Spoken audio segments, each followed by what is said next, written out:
I initially said that assassinations in Crimson Desert were pretty useless, not just because the game is designed around massive and flashy combat, but also because the stealth mechanics are bare bones.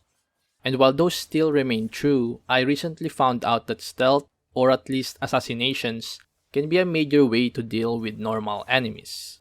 Mm, oh,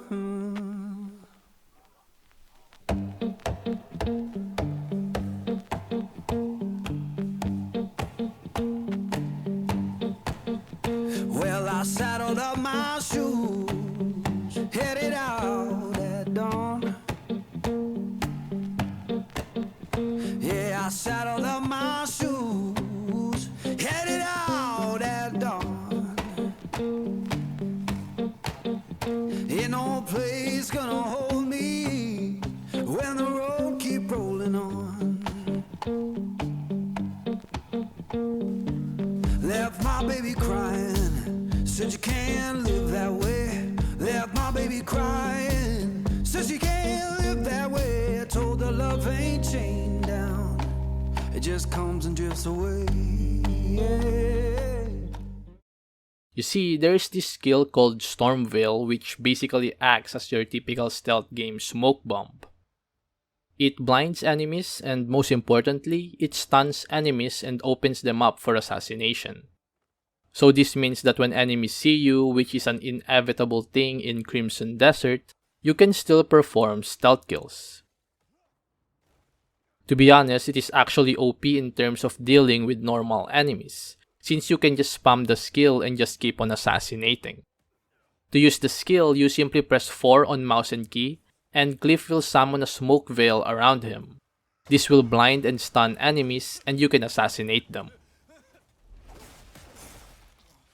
Now, how do you unlock this skill?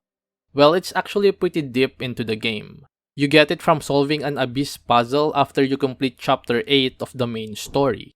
It is not part of the story, so you do have to know where to get it. It's just that the tower that you need to go into is locked until you finish chapter 8. Now do note that Crimson Desert has 12 chapters, so that is pretty much more than half of the main quest. I mean, I unlocked this skill after 140 hours. And I only explored the area it was in because one of my viewers in a previous video mentioned this skill. So if I was not aware of it, I would have probably gotten it after 200 hours or maybe missed it completely. But anyway, because of this requirement, it does prevent you from playing as a powerful assassin for more than half of the story. But since the game is pretty big, there's still much to do after chapter 8, including the plethora of side quests. Now, if you want to fully take advantage of this mechanic, one tip I can give you is to do missions at night after 9 PM and wear disguises when possible. You see, after 9 PM, enemy vision cones are reduced to about 90%, so they are basically blind until you are standing next to them. This will allow you to approach them without being spotted. Once you are close, just proc the skill and then do the assassinations. From my experience, you can assassinate up to 3 enemies while the smoke is up, though it depends on how close the enemies are to each other. It is also worth noting that the skill has a low cooldown or maybe none at all, so you can basically just spam it once the smoke is about to disappear to stun enemies again. Then bonus tip, if you want to be extra sneaky, you can use the winch skill to fish an enemy away from a group and then kill them. This works great at night when enemies have lower vision. If you want more info about this, I'll pop the link to a video I made about this exact mechanic. Check out the screen or in the description below.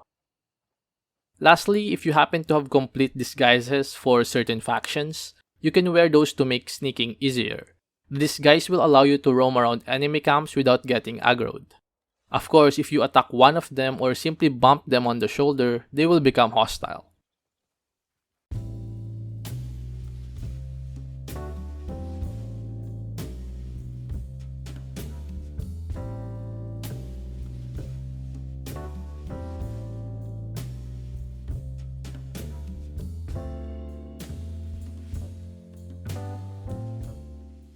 I found disguises useful to make the stealth more forgiving rather than more effective.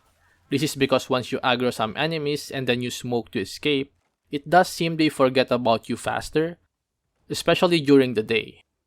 At nighttime, I found little difference between having a disguise and not.